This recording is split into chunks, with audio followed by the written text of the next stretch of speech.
In the headlines, search and rescue operation continues in Kwara State after over 50 dead bodies are recovered from the river. 23 killed as gunmen invade several villages in Jos.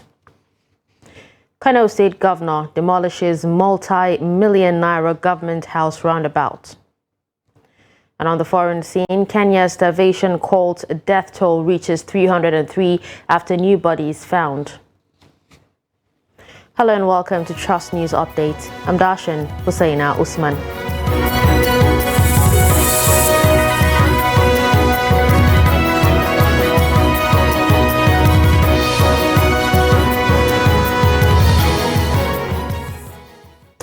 Now the news in detail.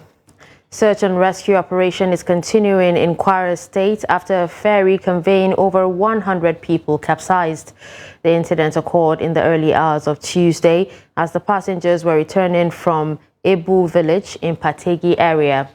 Police spokesman in the state, SP Ajayi Okesanmi, said about 103 people are confirmed dead. A traditional ruler of the area, Etu Pategi, Ibrahim Umar, also confirmed that many have died after the incident and that 50 dead bodies have been recovered. In the meantime, search and rescue operation is ongoing to retrieve others. Meanwhile, President Bola Tinubu has expressed sadness over the boat mishap which occurred in Kwara State, claiming many lives. The president's commiseration was contained in a statement on Wednesday by his Director of Information, Abiodun Oladunjoye. The boat accident, according to reports, led to the death of over 130 people who were wedding guests at Ebu village in Pategi local government area of the state. While urging the Kwara State government and relevant federal government agencies to look into the circumstances surrounding the boat accident, President Tinubu promised that his administration would look into the challenges of inland water transportation in the country to ensure the matter of safety and operational standards are strictly adhered to. The statement urged the Kwara State government and relevant federal agencies to work together to unravel the immediate and remote causes of this unfortunate accident, adding that immediate relief and necessary assistance should also be provided to the survivors and families of victims. Moving on to security, an attack by gunmen has killed at least 23 people in separate attacks in Jos Plateau State, police said on Tuesday. This is the latest violent attack in the area, struggling with clashes between herders and local farmers. According to Alfred Alabo, the Plateau State Police spokesman, 2 cattle herders were killed on Sunday before 21 farmers were killed in attacks later in several villages. In a statement, Plateau State Governor Caleb Mutfwang says he was saddened by the killings and said the security situation has become alarming. Clashes between nomadic herders and farmers over land, resources and water are common in several parts of Nigeria, including the central and northwestern states. But violence often spirals into attacks and mass kidnappings by heavily armed gangs and vigilante groups set up to protect communities. The local leader of Cattle Breeders Association of Nigeria, Macban, Bello Tafawa, told AFP that 2 herders were shot dead on Sunday evening on their way home in an unprovoked attack. 10 members of the United Evangelical Church of Lokoja, Kogi State, escaped being kidnapped by gunmen along Ajaokuta Itobe Road at the weekend. The church members were returning to Lokoja after attending a wedding in Dekina local government area. One of the victims, John Awusa, explained that their bus came under gunfire by suspected kidnappers. He said the gunmen fired several gunshots, injuring some who were treated in a hospital in Lokoja and discharged. Kogi State Police Command spokesperson SP William Aya confirmed the incident. Aya said it was an attempted kidnapping that was nipped in the bud shortly after men of the command got wind of it. Now moving to Kano State, where Governor Abba Kabir on Wednesday morning continued his demolition exercise in the state by collapsing the multi-million naira roundabout located close to the government house entrance. The governor was said to have personally supervised the demolition of the roundabout, which is only a few meters away from the entrance to the government house. The roundabout was remodeled and renovated by the immediate past administration of Governor Abdullahi Ganduje at the cost of 160 million naira in 2017. The governor had in the early hours of Sunday demolished shops built by the fence of a Sani Abacha Stadium at Kofar Mata, GSS Kofar Nasarawa facing IBB Road, and buildings by GGSS Dukawea Gorandute. Speaker of the House of Representatives Abbas Tajuddin has declared the seat of the immediate past Speaker Femi Gbajabiamila Surulere 1 federal constituency vacant. This follows the resignation of Gbajabiamila from the House announced at the plenary on Wednesday. The Speaker read the letter submitted by the former Speaker who was in the chambers to announce his resignation. Gbajabiamila was appointed Chief of Staff by President Ahmed Bola Tinubu. Now, in the same vein, the Plateau State House of Assembly on Tuesday elected first-time lawmaker Moses Sule as the new Speaker of the House.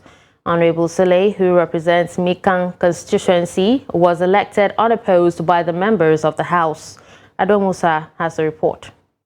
The Plateau State House of Assembly comprises of 24 honorable members, out of which 16 are members of the PDP, 7 are of the APC, and 1 from the YPP. Honorable Sule, who came to the House on the platform of the PDP, was the anointed candidate of Governor Caleb Mutfwang. While thanking members of the House for electing him as their Speaker, Honorable Sule called on other members of the House to cooperate with the executive and judiciary to develop the state. Any differentiation between the different parties that are here as members, the sure thing is that I urge us to please sheath our swords and let us cooperate, be as one for the betterment of Plateau State.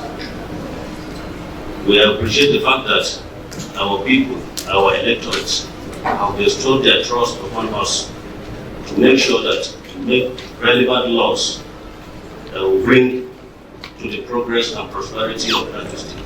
To talk a little about the insecurity we are facing today on the Plateau. It is on us to synergize with the relevant bodies, with the executive, the judiciaries, and everyone that comes to offer assistance in one way or another. Most especially the security agencies within our state. The Speaker further called on the residents of the state to also cooperate with the House to bring in an end to the security challenges in the state. Ado Musa, Trust TV News, Jos. Zamfara State Governor Dauda Lawal has urged the new members of the State House of Assembly to unite and work for the interest of the state. Governor Lawal appealed while meeting with the newly inaugurated lawmakers at the council chambers of the Zamfara State Government House in Gusau, the state capital. The governor, in a statement by his senior special assistant on media and publicity, Suleiman Idris, urged the parliamentarians to maintain a constructive partnership with the executive arm of the government. The Speaker of the House, Honorable Biliaminu Ismail, said the lawmakers will give maximum support and cooperate with the executive arm for the betterment of the state.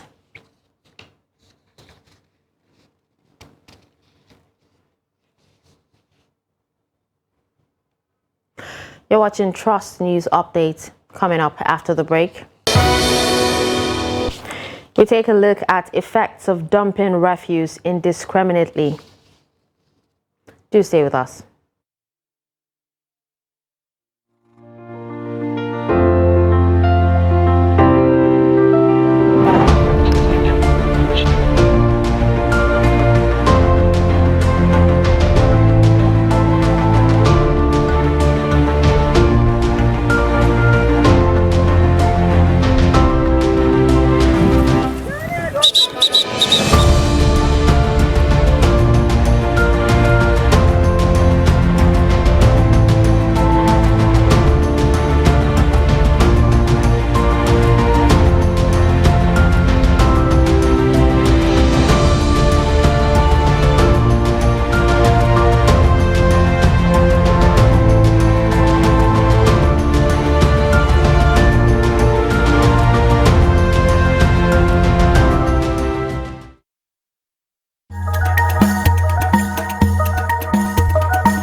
Welcome back and thanks for staying with us. You're still watching Trust News Update, a recap of our top stories.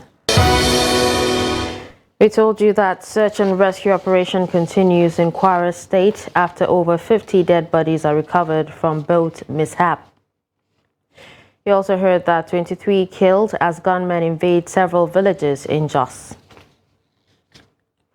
Moving on to other stories, the government, civil society organizations and individuals have so much to do in the area of health management. In most village settings in Benue State, there are no first aid clinics to attend to the sick, even though this is a major need for life. Jimmy Adzande visited one of such villages and reports. For those who do not have first-hand experience, it is like a fairy tale about the lack of health facilities in the villages. In Fada, an isolated village in Guma local government area of Benue State, the community health extension worker appears to be the only option. So I learned that these people are having problem of this hospital or something. So I came here. My problem is I'm encountering a lot of problems, like transportation to get drugs. Right now I'm from a Lebolo. A woman came and drove her here. Our problem is we don't get the drugs available here very quick, and where to get them is very difficult because of the condition of the road. So that's our major problem here. Due to hospitals that were government-owned no longer exist. We are going through terrible times in this village. Looks like we do not have a government anymore. This is actually not good enough. Many who spoke lamented that mortality rate is high in the village because of the lack of health facilities. They said it wasn't the situation. The rains have cut out the villagers from neighboring communities because of poor road networks. To go where we used to go and buy drugs, as it is this during this rainy season, we used to have a lot of problems. So government should see to that. And government should come. They say it is government that say we should take her to grassroots.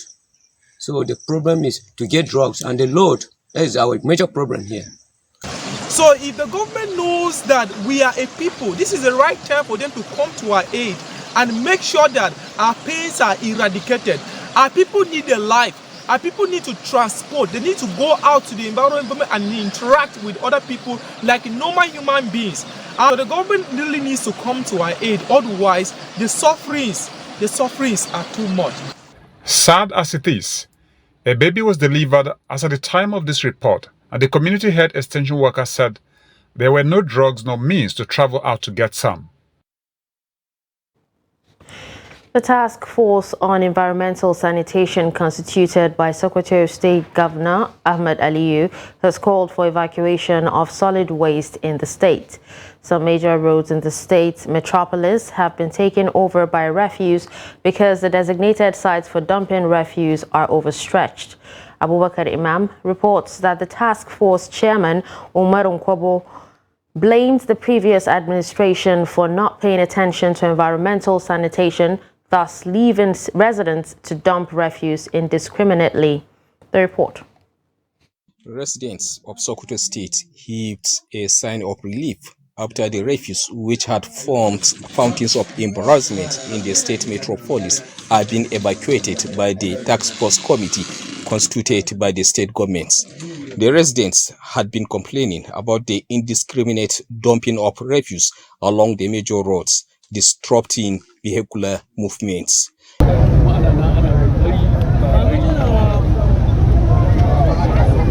shara gwamnatin jihar ta kafa kwamiti mai mutum 17. This refuse has been here for 6 months because the previous administration didn't pay attention to it, despite series of complaints from the residents. But the residents have spoken. They have done their part by removing their garments, and this should serve as a lesson to our leaders. They should try to be fair and just. This refuse is a source of concern, especially during this rainy season, when people can easily contract disease. We will ensure all refuse are evacuated. I'm appealing to the general public to support this government by dumping refuse on the designated sites. An environmental sanitation tribunal will soon be inaugurated to deal with those who are violating environmental law. The 27-member committee, been led by Umaru Kobo AA, a businessman and philanthropist, today flagged off mass refuse evacuation exercise at the Al-Mustafa roads. According to the committee, the exercise will last for 2 weeks. In education, the Joint Admissions and Matriculation Board has scheduled its 2023 policy meeting on admission into tertiary institutions for the 24th of June 2023. In a weekly bulletin released by Benjamin Fabian, the spokesperson for JAM, it was announced that the meeting will be held at the National Judicial Institute in Abuja. The primary agenda of the meeting is to discuss the acceptable minimum admissible score for all admissions in Nigerian tertiary institutions. During the policy meeting, stakeholders will address various crucial matters, including the recently concluded Unified Tertiary Matriculation Examination and the sale of direct entry forms. Additionally, other important national issues pertaining to the education sector will be discussed. The policy meeting aims to determine policy directions for the nation's tertiary institutions, establish admission guidelines, analyze application statistics and candidates' performance, and evaluate the 2023 admission exercise. Away from Nigeria, the number of people who died after a Kenyan pastor ordered his followers to starve to death in order to meet Jesus has surpassed 300. The death toll increased to 303 after 19 more bodies were recovered from mass graves in the vast forested land in Kilifi County of coastal Kenya, where Pastor Paul Mackenzie and his followers lived. Coastal Regional Commissioner Rhoda Onyancha said that 613 people tied to the area are missing. On Monday, 65 of the 95 parishioners whom authorities say they rescued from the property were charged with attempting suicide after they staged a hunger strike to protest being held at the shelter. They were moved to a jail. Police went to Mackenzie's property in April after investigators received a tip that dozens of people were starving to death after their pastor told them it was a way to meet Jesus. The emaciated followers were treated at the Malindi Hospital before they were taken to the shelter. Kenyan President William Ruto has likened Mackenzie to a terrorist.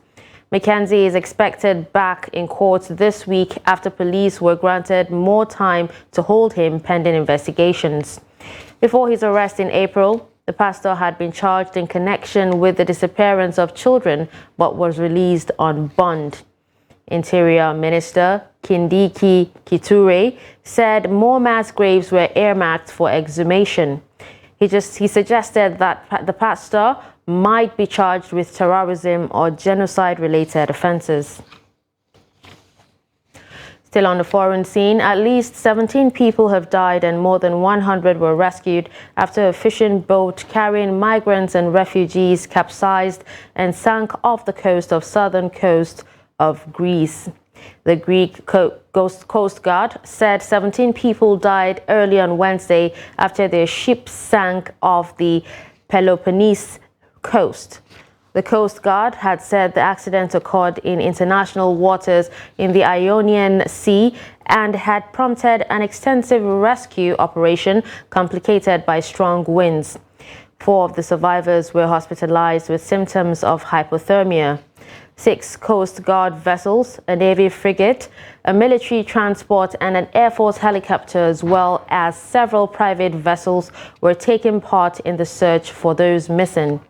The Italy-bound boat is believed to have sailed from the Tobruk area in eastern Libya. Greek authorities and European Union Border Protection Agency, Frontex, were first alerted about the approaching vessel by the Italian Coast Guard. In sports, Real Madrid have completed the signing of England midfielder Jude Bellingham for Borussia Dortmund on a 6-year deal. The Spanish Giants will pay 103 million euros for the 19-year-old in addition to various potential add-ons. If those add-ons are achieved, the deal will reach 133.9 million euros.